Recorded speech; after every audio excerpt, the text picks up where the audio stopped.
नमस्कार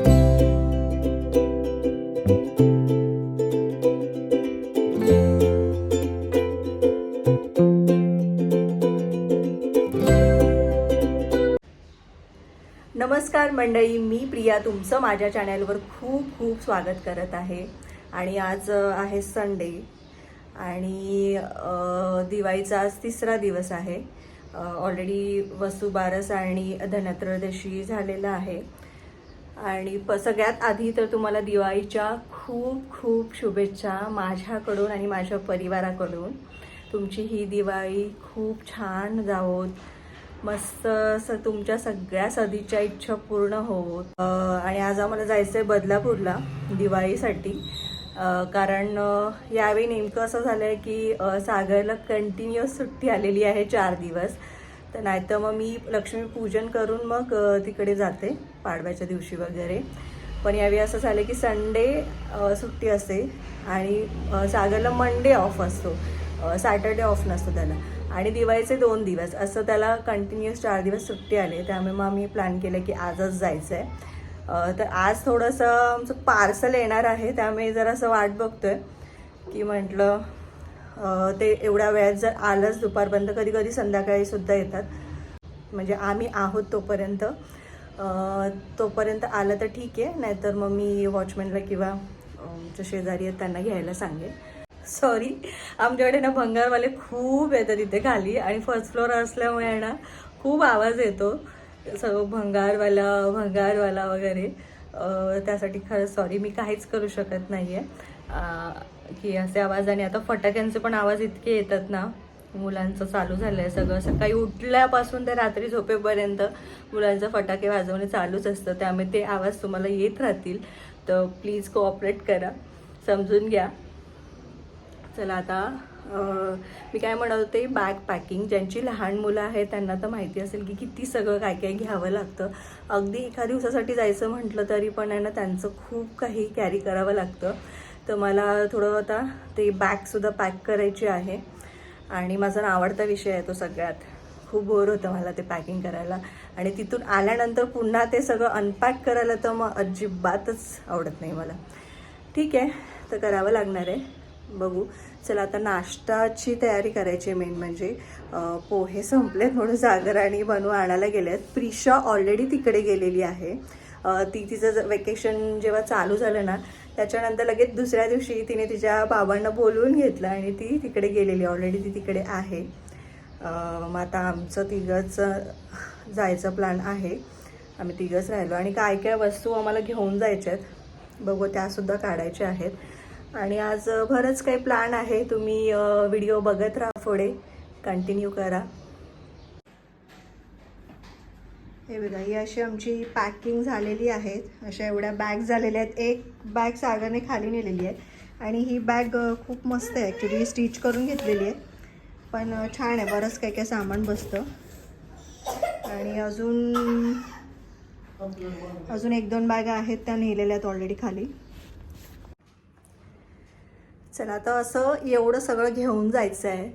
कारण तुम्हाला माहिती आहे की आपल्या बायकांचं कसं असतं, एखादा आता फेस्टिव्ह सीझन आहे, काहीतरी याला घ्यायचं आहे म्हटलं ती सगळ्या गोष्टी येतात. म्हणजे मेकअपचं सामान, सगळं ज्वेलरी, साडी वगैरे नेसायची असेल तर ते सगळं, असं सगळं कॅरी करायचं म्हटलं की एवढं सगळं सामान होतंच. आणि आता दिवाळीचं वगैरे म्हटलं की या सगळ्या गोष्टी लागतातच. सगळं व्यवस्थित रेडी व्हायचं असतं. तर नॉर्मल आपण जेव्हा जातो तेव्हा एवढं सगळं नाही कॅरी करू शकत, नाही नेत आपण एवढं. पण आता असं सणावाराचं आहे म्हटल्यावरती सगळ्या गोष्टी घ्याव्या लागतात. आणि लहान बाळाचं म्हटलं की पुन्हा मग ते डायपर, त्यांचे एक्स्ट्रा कपडे, सगळं म्हणजे खूप कपडे घेऊन जावं लागतात. कारण लहान मुलांचं सांगू शकत नाही. ज्यांची लहान मुलं आहेत ते लोक रिलेट करू शकतात की किती सामान घेऊन जावं लागतं ते. चला, आणि आता झाले ऑलमोस्ट तयारी. सागर आणि बनू खाली गेले. आता मी लॉक वगैरे करून निघेल. जेवण काही बनवलेलं नाही आहे, फक्त आम्ही नाश्ता केला आणि निघालो आहे. बॅग पॅकिंग केली की ते करणं खूप गरजेचं होतं. त्याच्यातच माझा 1 तास गेला असेल जवळजवळ. आणि मग म्हटलं आता जाता जाता काहीतरी खाऊन जाऊ, कारण आता दुपार झाली आहे ऑलमोस्ट. कारण तिकडे जाईपर्यंत पण आम्हाला लेट होईल. मग जेवणाचं टायमिंग निघून जाईल. मग आता जाता जाता काहीतरी खाऊन मग पुढे जाऊ. बघू मधल्या पिरियडमध्ये काही शूट केलं तर दाखवेन, नाही तर मग डिरेक्टली बदलापूर. चलो. जाताना वाटेत आम्हाला भूक लागली म्हणून आम्ही एका हॉटेलमध्ये थांबलो आणि मग असं मिसळपाव वगैरे असं हलकं फुलकंच खाल्लं, कारण आम्हाला प्रॉपर जेवण करायचं नव्हतं, तेवढी भूकही नव्हती. आणि बनूसाठी आम्ही लस्सी घेतली होती, कारण त्याने मग असं दुसरं काही खाल्लं नसतं, त्याला फार काही असं आवडत नाही बाहेरचं. आणि आम्ही बदलापूरला पोचलो तेव्हा प्रिशा आणि पप्पा आम्हाला न्यायला आले होते खाली, कारण आमच्याकडे खूप सामान होतं आणि ते आम्ही दोघं वर घेऊन जाणं शक्य नव्हतं. आणि इथे प्रिशा बनूला 8 ते 10 दिवसानंतर भेटली होती, म्हणून ती डिरेक्टली बनूला घ्यायला आली पहिली. आणि हे एवढं सगळं सामान होतं, ते टेबल वगैरे पण आम्हाला तिकडे घेऊन जायचं होतं. आणि वर गेल्या गेल्या इथे दोघा बहीण भावांचं बघा फटाके फोडण्याचं चालू होतं. प्रिशाने ते आपटी बॉम्ब आणून ठेवले होते आणि बनूला तेवढंच काही आवडतं फोडायला, म्हणून त्याचं तिथे चालू होतं. गेल्या गेल्याच हे सगळं चालू झालं होतं. चला आम्ही मगाशी इथे घरी आलो, सगळं बॅग्स वगैरे ठेवल्या आणि थोडं फ्रेश वगैरे झालो, चहा वगैरे पियालो. आणि आता आमचा 7:30चा शो आहे. आता आम्ही मूवी बघायला चाललो आहे, कांतारा मूवी बघायचा आहे आम्हाला. आणि ॲक्च्युली असं झालं होतं की बनूला आम्ही घेऊन नाही जाऊ शकत, आणि तो कांताराला ऑलरेडी म्हणजे ते आवाजाला वगैरे तो घाबरतो, त्याच्यामुळे त्याने याआधी त्याला आम्ही नेलं आहे मूवी बघायला. 2-3 मूवी त्याने थिएटरमध्ये बघितले आहेत, पण ते डायनासॉर आणि कुठलं गं छावा, मुफासा वगैरे असं त्याने ते असे मूवीज बघितले. छावा पण त्याने बघितला होता, पण कांतारा तो बघणार नाही, म्हणून म्हटलं तर इथे आल्यावरतीच प्लॅन करूया. मग तो आई बाबांकडे तिथे घरी आहे. पप्पा त्याला घेऊन आता बाहेर जातील. म्हटलं आता आम्ही जाऊया.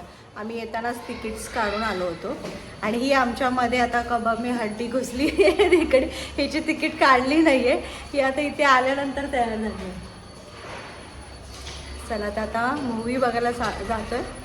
आता बघू, मोठा आहे तो मूवी, बघू 2-3 तास, 3 तासाचा आहे आय गेस आहे ना, 3 तासाचा मूवी आहे. बघू आता आम्हाला यायला, कारण 9:45चा शो होता, पण त्याचे तिकीट्स म्हणजे पहिलेच आम्ही काढले होते 2. मग ते बोले जर तेवढे तिकीट्स बुक नाही झाले तर कॅन्सल होऊ शकतो, म्हणून मग हा 7:30चा काढला आहे. आता बघू चला कसा आहे मूवी ते तुम्हाला मी नंतर सांगते. बऱ्याच लोकांनी बघितलं असेल ऑलरेडी, आम्हाला खूप लेट झालं आहे बघायला, पण ठीक आहे चलो नंतर सांगते तुम्हाला. आणि सगळ्यात आनंदाची गोष्ट म्हणजे बदलापूरमध्ये आता मल्टिप्लेक्स चालू झालेला आहे, कारण मूवी बघायचं म्हटलं की पहिलं अंबरनाथला जावं लागायचं, पण आता तसं नाही आहे. आता हे मल्टिप्लेक्स तिथे चालू झालेलं आहे, त्यामुळे छान झालेलं आहे की बदलापूरमध्येच आपण मूवी बघू शकतो. आणि मस्त आहे, क्लीन आहे, पार्किंगसाठी सुद्धा खाली जागा आहे. 11 वाजले होते आम्हाला यायला आणि आम्ही आलो तेव्हा बनू छान जेवून वगैरे मस्त असा झोपला होता. हे बघा, त्याची ॲक्च्युली आज दगदग झाली आहे ना खूप. तो सकाळी उठला होता, तो त्याच्यानंतर झोपलाच नाही, गाडीमध्ये पण तो झोपलाच नव्हता. आणि आज आम्ही गेल्यानंतर पप्पा त्याला खाली घेऊन गेले होते, म्हणजे त्याला माहितीच नाही आम्ही गेलो होतो. त्याला ते फ्रेश व्हायला घेऊन गेले होते, तेव्हा आम्ही निघालो घरातून, म्हणजे त्याला ते लक्षातच येणार नाही गोष्ट. मग तो 1 तास खेळला, घरी आला, जेवण वगैरे, आता तो झोपला होता. आम्हाला 11 वाजले होते यायला. आणि आता आपण आमचं पण जेवण वगैरे झालेलं आहे. आणि कांतारा मूवी ऑसम मूवी. मला ॲक्च्युली पहिला पार्ट जो होता, पहिला 22मध्ये कांतारा जो आला होता, तो मला थिएटरमध्ये बघायला मिळाला नव्हता, कारण त्यावेळी मी प्रेग्नेंट होते आणि त्यावेळी आई पप्पा आणि प्राजू वगैरे आधी मूवी बघून आले होते. आणि ते आवाज आणि ते हे असं त्यांना वाटत होतं की प्रेग्नेन्सीमध्ये हे बघायला नको, म्हणजे की मला असं वाटलं की ते काहीतरी म्हणजे त्यावेळी काही मी ट्रेलर वगैरे बघितले नव्हते, तर मला वाटलं थोडं हॉरर मूवी वगैरे आहे की काय, एवढा आवाज वगैरे येते असं, पण मग मी पण ते काही हे केलं नाही. पण आणि मग सागर जाऊन बघून आला त्याच्या फ्रेंडबरोबर, आणि नंतर मी ट्रेलर वगैरे बघितल्यानंतर मला तो ॲक्च्युली लक्षात आला मूवी की म्हणजे हे तिकडचे रिच्युअल्स आहे, त्यामुळे तो मूवी मला थिएटरमध्ये बघता आला नव्हता. आणि असे मूवी थिएटरमध्ये जाऊन बघणंच खूप महत्त्वाचं आहे, कारण तो जो एक्सपिरियन्स आहे तो कुठेच नसतो.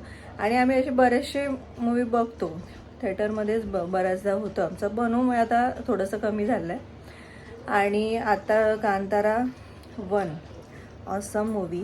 म्हणजे काही मुमेंट्स असे होते ना की अक्षरशः गूजबम्स येत होते.